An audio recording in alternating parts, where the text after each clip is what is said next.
Imagine looking down at your watch.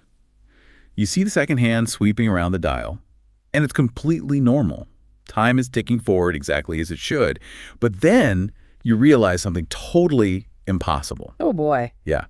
The Earth itself, like the actual planet you are standing on, is lagging behind that clock. That is such a wild concept to try and wrap your head around. Right. Have you ever thought about the invisible, massive systems that keep our world running? Like gravity, the rotation of the Earth, the magnetic field. And what would happen to us if they just, slowed down? I mean, we take those systems entirely for granted because they are the invisible baseline of our reality. When that baseline shifts even a fraction of a millimeter, well, the illusion of safety just shatters instantly. Which is the perfect jumping off point for what we are exploring today. Welcome to the deep dive. We are jumping headfirst into the gripping sci-fi techno-thriller Spin by Taylor Knox. I am so excited to talk about this one. Me too. Our mission today is to give genre fans, and really anyone who loves a brilliant speculative mystery, a completely spoiler-free exploration of why this book series is an absolute must-read. And Taylor Knox is she's building a massive reputation right now because she thrives at this very specific, terrifying intersection. Totally. She blends intensely grounded modern technology with speculative science fiction. Her futures do not rely on teleportation or magic energy shields. They feel like they are unfolding right now, like in a government lab you pass on your way to work. Exactly. It feels incredibly real. And I want to let you know right up front that you can experience this thrilling series individually, or you can read it limitlessly by getting the Silver Gravity Books Unlimited Digital Reading Pass. Highly recommend doing that. Which you are definitely going to want to look into because Knox writes the kind of high-stakes adrenaline rides that will just keep you awake until 3 in the morning. And to understand her genius for suspense, we really have to start at the very beginning of the story. Yeah, the setup is so good. The inciting incident doesn't happen with a massive explosion or like a fleet of flying saucers descending over a major city. It starts with a terrifyingly quiet anomaly on a computer screen. Because real world-changing discoveries rarely happen with all that fanfare. They happen in the dark, surrounded by empty coffee cups, when someone just notices a number that shouldn't be there. Yes. Let's set the scene. We are introduced to Dr. Leah Thorne. She's the research lead at the International Space Observatory, the ISO. It's pushing 4 a.m. The witching hour for scientists. Right. She is running on recycled air and caffeine, entirely alone at her station, and she spots this tiny, repeating X-ray emission coming from outside the galaxy. And of course, she runs this signal against every known astrophysical event in the database, like black hole eruptions, magnetar flares, known instrument faults. Checking all the boxes. Exactly. But nothing matches. It's highly structured, it's inbound, and the geometry of the trajectory suggests it is specifically targeting our sun. Okay, hold on. I want to challenge that slightly. Because space is incredibly noisy, right? Yeah. Oh, yeah. Super noisy. We've got pulsars spinning like lighthouses, cosmic microwave background radiation, solar flares, all of it. Why would one tiny X-ray ping from way outside the galaxy make a seasoned researcher spill her coffee? Well, the alarm bell is the structure of the signal. Natural phenomena, even rhythmic ones like pulsars, have a degree of chaotic variance. They scatter. Like static. Right, exactly like static. But this X-ray emission is tight, focused, and completely devoid of stellar noise. It is mathematically pristine, and when that pristine signal finally hits the sun, the reaction is immediate and violent. The sun basically flinches. It does. The signal triggers this massive electromagnetic whip crack across the Earth. It causes localized auroras, some satellite glitches, power grid fluctuations. And just a mess. A total mess. But the real terror, the actual thing that drives the entire plot, is the secondary symptom. Because after the electromagnetic dust settles, the planetary rotation feed throws a tiny error. Earth's day length has increased by exactly 0.003 milliseconds. Which is just chilling. The planet is losing momentum. Yeah, and to the average person walking down the street, 3 microseconds is totally imperceptible. You wouldn't even blink. But to a planetary scientist, it's an existential nightmare. I'm trying to visualize the physics of this, right? It's kind of like driving a car with a full cup of coffee resting on the dashboard. Oh, I like this analogy. So the Earth's crust is the car, and our oceans and atmosphere are the coffee. If you are cruising at a steady speed, the coffee sits flat. But if the car suddenly decelerates, even just a tiny tap on the brakes, the coffee doesn't stop moving. It violently sloshes forward. Right. So a 3 microsecond drop in rotation means our oceans are about to slosh, right? Your car analogy perfectly captures the surface problem. The momentum shift causes these immediate tidal anomalies and atmospheric disruptions. But the deeper, far more terrifying issue is what happens beneath the crust. This brings in a concept called the geodynamo. Break that down for us, because that sounds intense. So think of the Earth not as a solid rock, but as a hard-boiled egg where the yolk is still totally liquid. Okay, got it. The crust and mantle are the solid shell and egg white, but the core is a spinning liquid ocean of molten iron. That spinning iron core is the geodynamo, and it generates our planet's magnetic field. Which is the shield that protects us from lethal solar radiation. Exactly. So if the outer crust slows down, it loses sync with the liquid core spinning inside it. You get monumental friction. Immense friction. It's known as crustal oscillations. The layers of the Earth start grinding against each other, and if the rotation slows too much or too quickly, the geodynamo destabilizes. The magnetic field wavers, and the Earth's surface becomes completely exposed to deep space radiation. Wow. That is the physical mechanism of the apocalypse Knox has designed here. So a 3-microsecond delay is basically a terminal diagnosis for the planet. Essentially, yes. And the horror really sets in when they figure out why it's happening. Because when Leah and her colleague, Dr. Alex Laser, analyze the anomaly's harmonics, they realize it follows a Fibonacci cascade. Yes, the math. The Fibonacci sequence is basically a mathematical fingerprint. You don't get perfectly escalating ratios, like where each number is the sum of the two preceding ones, 1, 1, 2, 3, 5, 8, in random stellar noise. Right. Nature doesn't just broadcast that perfectly. Exactly. It is the universe's version of prime numbers. Using it as a signal is an intelligent handshake. It proves someone or something is doing the math. I just love how Knox scales a microscopic data point into a planet-sized threat. A highly advanced intelligence doesn't need to send an army of giant mechs to conquer us. No lasers required. Right. They just need to tweak a single variable in our physics, and we will just unravel on our own. And that unraveling actually brings us to the most uncomfortable truth in the book. Yeah. Because when you introduce a cosmic, apocalyptic threat, you would naturally assume the immediate obstacle is the alien intelligence. Sure. But exploring how humanity reacts to this anomaly reveals a uniquely grounded horror. Middle management. Oh my gosh, yes. The moment Leah has this data, this undeniable proof that the Earth is slowing down, she runs into a bureaucratic brick wall named Director Johnson. Director Johnson is just the embodiment of institutional self-preservation. Institutions are designed to maintain the status quo. So when faced with paradigm-shifting, terrifying information, the system's first instinct is almost always to reject it. Hide it away. Yeah. Johnson's immediate reaction to the anomaly isn't to solve the scientific mystery. His reaction is to control the narrative. To him, the panic of the public is a greater immediate threat than the fact that the Earth core might be, destabilizing. He is desperate to cover it up, to mute the scientists, to just maintain the illusion of order. He weaponizes his institutional power to enforce ignorance. I mean, he literally cuts the scientists' communication lines to the outside world to stop them from sharing the data. He traps them in the observatory. I have to say, I deeply appreciate Knox subverting the usual sci-fi tropes here, because usually in these apocalyptic scenarios, humanity immediately unites against the common threat. Right, the whole Independence Day speech. Exactly. The president gets on a megaphone, the jets scramble, everyone sets aside their differences.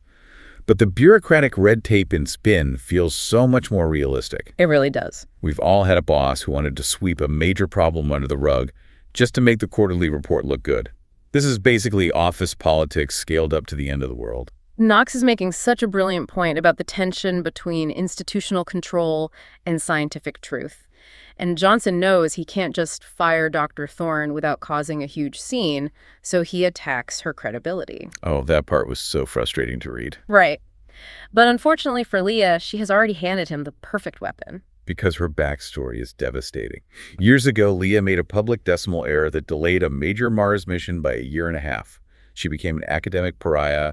The media just tore her apart. And the psychological weight of that past failure completely paralyzes her. When she discovers the 3-microsecond slowdown, which is arguably the most important data in human history, her first instinct is terror. Not just of the anomaly itself, but the fear of being wrong again. Exactly. Because if she blows the whistle on the end of the world and she missed a zero somewhere, her life is entirely over. Despite that trauma, though, her fundamental dedication to the truth forces her to risk her career and her freedom. Knox uses this to prove that humanity's greatest enemy, even when faced with a cosmic intelligence, is just our own ego. Yeah. If our leadership refuses to even look at the data because of public relations concerns, we have basically already lost. Right. And because her leadership has completely failed her, and she is effectively locked in a blackout, Leah has to build her own shadow operation. The best part. Oh, I loved it. She relies on a rogue team to decode the apocalypse. This is where the ensemble cast shines and where the deeper lore of the book completely hooked me. It is a masterful gathering of experts, but each character is deeply humanized and essential to a different facet of the mystery. I have to admit, I am an absolute sucker for competence porn in fiction. Oh, 100%. Reading about highly skilled people aggressively doing their specialized jobs under extreme pressure is just incredibly satisfying. We mentioned Dr. Alex Laser, the tech genius. Yes, Laser. He is the person who actually thrives on engineered pressure. When the world is ending and the communications are severed, he's the one grinning while he hacks the facility's mainframe to get them backdoor access to global satellite feeds. He's so much fun to read. And then you also have Dr. Lily Harper, the botanist and xenobiologist. She is deeply connected to the biosphere. When the Earth's rotation slows, the first subtle impacts happen in the environment, in ocean currents and plant circadian rhythms. Right, things we wouldn't even notice. Exactly. She is the one translating the astrophysics into biological consequences. Then there is Dr. Mexon, the veteran. He serves as the calm, mentoring voice of reason, translating the brutal politics of their world so Leah can actually navigate Johnson's traps. But my absolute favorite addition to this roster is Dr. Sereny, the archaeologist. Oh, Sereny's brilliant. Right? In a hard sci-fi book about space anomalies and astrophysics, bringing in an archaeologist sounds wildly out of place at first. But the mystery actually expands into the deep past. It connects back to the source of the anomaly. Because the team manages to track a thermal bloom, this massive heat signature in the ocean that doesn't match underwater volcanism or a meteor impact. They trace it to an object resting 3 kilometers deep in the Mariana Trench. A completely silent, incredibly advanced artifact just sitting at the bottom of the ocean. Yeah, and while the rest of the team tries to figure out what the artifact is doing mechanically, Sereny is trying to figure out how long it has been there.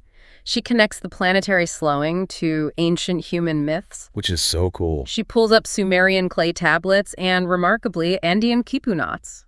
Okay, the quipu knots blew my mind. I literally had to pause my reading to go look them up. Can you explain how a bunch of ancient strings ties into a modern space anomaly? Yeah, it's fascinating. So a quipu is a recording device used by the Inca and pre-Inca societies in the Andean region of South America. They didn't use written alphabets at all. Right. Instead, they used a main cord with dozens or even hundreds of smaller colored strings hanging off it. By tying specific types of knots in very specific positions, they represented base 10 numbers. It was essentially a highly complex textile computer used for accounting and recording historical data. And Sereny realizes that some of these ancient quipu knots, which archaeologists just assumed were tax records or grain inventories, are actually astronomical logs. Yes. She decodes them and overlays the data with Sumerian astrological accounts. Both distinct, completely unconnected ancient cultures describe a terrifying pause of the heavens, a literal moment when the stars stopped moving across the sky. And when Sereny aligns those dates with geological records, the data perfectly matches historical mass extinction events. She realizes this isn't the first time the Earth has stopped. The idea that this is a cycle is so chilling.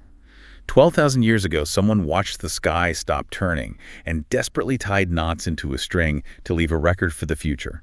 It completely flips the script on what the alien artifact actually is. It really does. Knox masterfully challenges the typical invader trope here. When an alien artifact arrives in fiction, it is almost always a weapon. You know, the War of the Worlds scenario. Always. But the evidence in Spin points to a mechanism called adaptive resonance. Tell me how adaptive resonance changes the threat level. Well, instead of the artifact blasting cities with lasers, adaptive resonance means it is communicating through a signaling mesh, vibrating at the exact frequencies of the Earth's core. I see. It is tuning itself to our planet's specific geodynamo. If it wanted to destroy the Earth, a hyper-advanced species could just throw an asteroid at us. The delicate tuning suggests the anomaly might actually be an ancient repair kit trying to fix a planetary instability. Or even a lifeboat. Or an intelligence test. It is like an advanced species dropping a puzzle in our lap and saying, here is the blueprint to fix your dying planet. Yeah. Let's see if you're smart enough to solve it before the crustal oscillations wipe you out. Exactly. It forces the characters, and you as the reader, to reconsider humanity's place in the universe. We aren't being conquered. We are being evaluated. That's a great way to put it. And the true test isn't whether we can shoot the aliens. The test is whether we can overcome our internal divisions, the bureaucracy, the fear, the ego of people like Director Johnson, to actually utilize the tools we have been given. It is a phenomenal premise that never talks down to the reader. Wrapping up our discussion today, I just want to emphasize exactly what makes Taylor Knox's writing so magnetic. The core strength of Spin is this flawless blend of meticulously researched real-world physics with speculative ticking clock thrills. Knox grounds the fantastical elements in a reality that makes the suspense almost palpable. You aren't just worried about whether Dr. Thorne keeps her job. You are conceptually terrified by the physics of the scenario.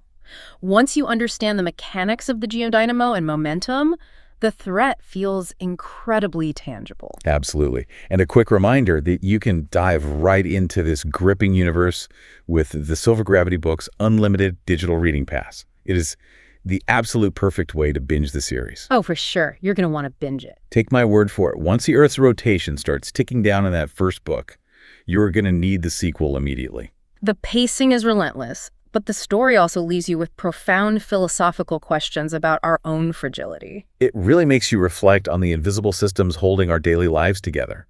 We just assume the sun will rise and set on schedule. We assume gravity will hold us down. And we place so much blind faith in the scientists who are quietly monitoring the dark.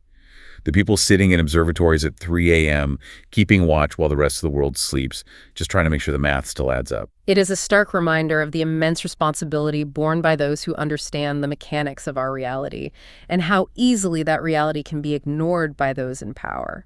So I want to leave you with a lingering thought to mull over long after this deep dive ends. Think back to that watch on your wrist, the steady, reliable ticking. If you look down tomorrow and realize the world was slipping out of sync, Oh, man. if a cosmic signal arrived with the literal blueprint to save our planet resting at the bottom of the ocean, would humanity actually be able to get past its own fear and red tape to listen to it? Or would we argue over the public relations strategy while the clock just stopped? A terrifying and honestly incredibly relevant question. Thanks for joining us on this deep dive into Spin. Keep your eyes on the sky, and we will catch you next time.